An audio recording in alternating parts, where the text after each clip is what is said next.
बेटा आपको इवोल्यूशन वाले चैप्टर में, हेरिडिटी एंड इवोल्यूशन वाले चैप्टर में आपको मैंने इवोल्यूशन बता दिया था। हम लोग इवोल्यूशन पर चल रहे थे कि इवोल्यूशन क्या होता है। तो हमने बात की थी कि इवोल्यूशन का मतलब होता है the gradual changes in an organism, यानी स्लो चेंजेस जो होते हैं उनको हम लोग इवोल्यूशन कहते हैं।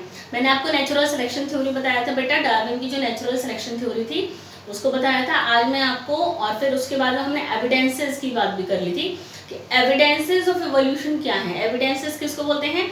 एविडेंसेस ऑफ इवोल्यूशन का मतलब है कि वो कैरेक्टरिस्टिक्स, वो एविडेंसेस, यानी वो सबूत या वो प्रमाण जिनसे हमें ये पता लगता है कि किसी भी ऑर्गेनिज्म का इवोल्यूशन किससे हुआ है। तो हमने 3 एविडेंसेस की बात की थी। हमने 3 एविडेंसेस पढ़े थे इवोल्यूशन के। पहला पढ़ा था हमने होमोलोगस ऑर्गन, दूसरा पढ़ा था हमने एनालोगस ऑर्गन और तीसरा पढ़ा था हमने फॉसिल्स। ठीक है, ये सारी चीजें हमने समझ ली थी कि होमोलोगस ऑर्गन क्या होते हैं, same structure different function, example भी पढ़ा था। Analogous different structure but same function, ये भी एग्जाम्पल पढ़ा था। तीसरा हमने फॉसिल्स के बारे में पढ़ा था, फॉसिल्स क्या होते हैं, कैसे बनते हैं और फॉसिल्स की एज का पता कैसे करते हैं। 2 मेथड बताए थे आपको फॉसिल की एज पता करने के, एक तो डिगिंग, बाय डिगिंग, और दूसरा आपको बताया था कार्बन डेटिंग। ये सारी चीज़ें जो हमने अभी समझी हैं, इन सब के मैं नोट्स लिखवाऊंगी आज आपको, उनको आप लिखेंगे और इसके बाद हम लोग फिर आगे के टॉपिक्स को पढ़ेंगे। ठीक है, तो हम लोग सबसे पहले लिखेंगे एविडेंसेस फॉर इवोल्यूशन। हेडिंग डालनी है आपको बेटा, evidences for evolution. Evidences for evolution, तो आप एविडेंसेस लिखिए बेटा। नंबर 1 एविडेंसेस आप लिखेंगे, हेडिंग डाल के लिखिएगा नोट्स, होमोलोगस ऑर्गन्स, है ना बेटा। पहला एविडेंस हमने ये पढ़ा था तो हम इसी को सबसे पहले लिखेंगे, होमोलोगस ऑर्गन्स। मैं डिक्टेट कर रही हूँ, मैं बोल रही हूँ, आप उसको नोट करेंगे। तो आप हेडिंग डाल दीजिए होमोलोगस ऑर्गन्स, लिखिए दोज ऑर्गन्स, होमोलोगस ऑर्गन में लिखिएगा those organs which have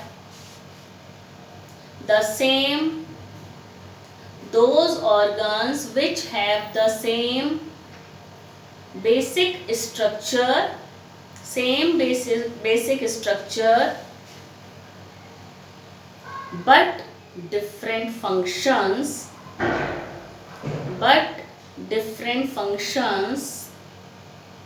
are called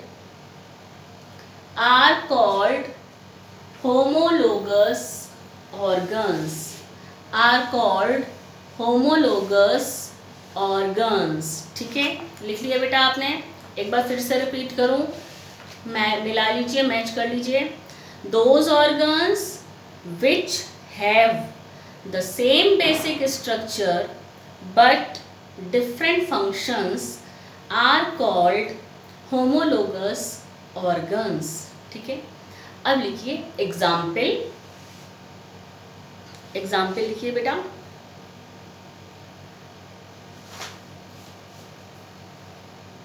the example लिखिए,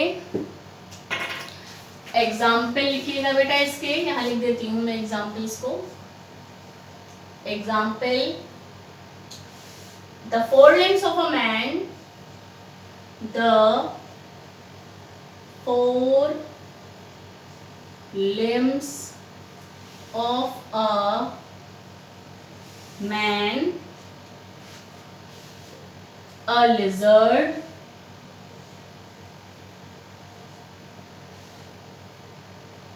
a frog, a bird and a bat. The 4 limbs of a man, a lizard, a frog, bird, bat.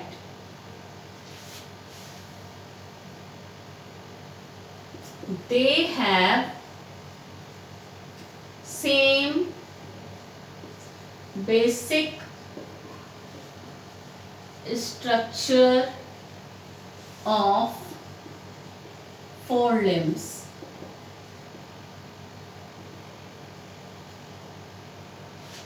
But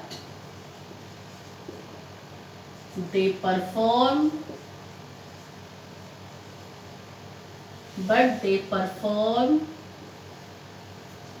different functions. ठीक है बेटा, यही example बताया था आपको. ठीक है, four limbs, the four limbs of a man. Four limbs किसको कहते हैं? ये हमारे हाथ, ये है फोर लिम्स. एनिमल्स के आगे के पैर, लिजर्ड के आगे के पैर, तो सभी के जो फोर लिम्स होते हैं उनकी बात कर रहे हैं. उनका बेसिक डिजाइन एक जैसा होता है. The four limbs of a man, lizard, frog, bird और बैट, इन सभी के फोर लिम्स का जो बेसिक स्ट्रक्चर होता है, basic structure of four limbs same basic structure है इनका. हड्डियां सेम हैं, यहाँ की हड्डी सेम है, बट काम सबका डिफरेंट है. But they perform different functions. ठीक है, आपको पता है ना कि मैन यानी ह्यूमन बींग्स अपने फोर लिम्स का यूज़ किस लिए करते हैं? डिफरेंट एक्टिविटीज़ करने के लिए, खाना खाने के लिए, पढ़ने के लिए, लिखने के लिए. ठीक है, लिजर्ड क्या काम करती है? ग्रास्पिंग, इस तरीके से दीवार पर रेंगने का काम. ठीक है ना, ग्रास्पिंग करती है. फोर लिम्स, बर्ड, फ्रॉग का काम है जंप करता है फोर लिम्स से. बर्ड के जो फोर लिम्स होते हैं, बर्ड के फोर लिम्स जो है फेदर्स में कन्वर्ट हो गए होते हैं. ठीक है, बैट लटकने का काम करता है, लटक जाता है वो बैट. काम सबके देख रहे हैं आप अलग अलग हैं, बट इनका बेसिक स्ट्रक्चर सेम था. तो ये पहला एविडेंस है जिसको हमने कहा होमोलोगस ऑर्गन. ठीक है, दूसरा एविडेंस हमने पढ़ा था बेटा एनालोगस ऑर्गन. तो लिखिए, सेकंड लिखिए बेटा एनालोगस ऑर्गन्स. Analogous organs. ठीक है, दूसरा लिखिए एनालोगस ऑर्गन. इसमें लिखिए बेटा, इसके बारे में लिखिए दोज ऑर्गन्स. एनालोगस ऑर्गन के बारे में लिखिएगा, एनालोगस ऑर्गन के बारे में लिखिए those organs which have different basic structure. Those organs which have different basic structure but have similar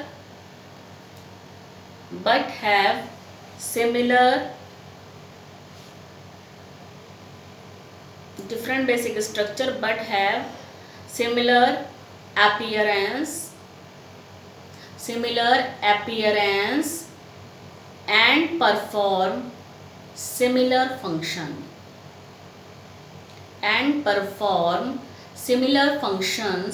are called analogous organ.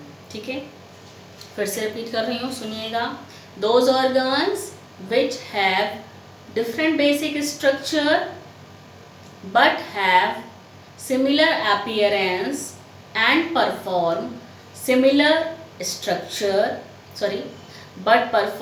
similar functions are called analogous organs. ठीक है, अब इसके लिखिए example.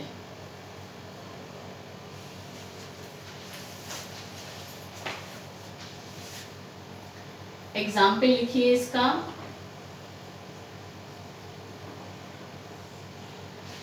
The wings of an insect, the wings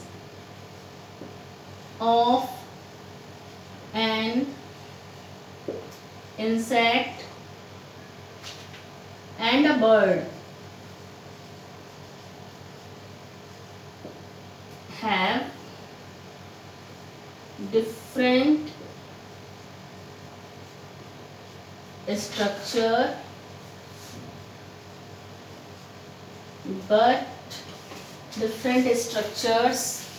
but similar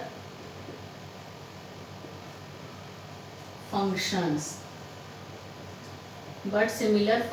क्या similar function? Bracket में लिख लेते हैं, फ्लाइंग. ठीक है, wings of an insect, insect के विंग्स और बर्ड्स के विंग्स, आपने दोनों के विंग्स देखे हैं, दोनों को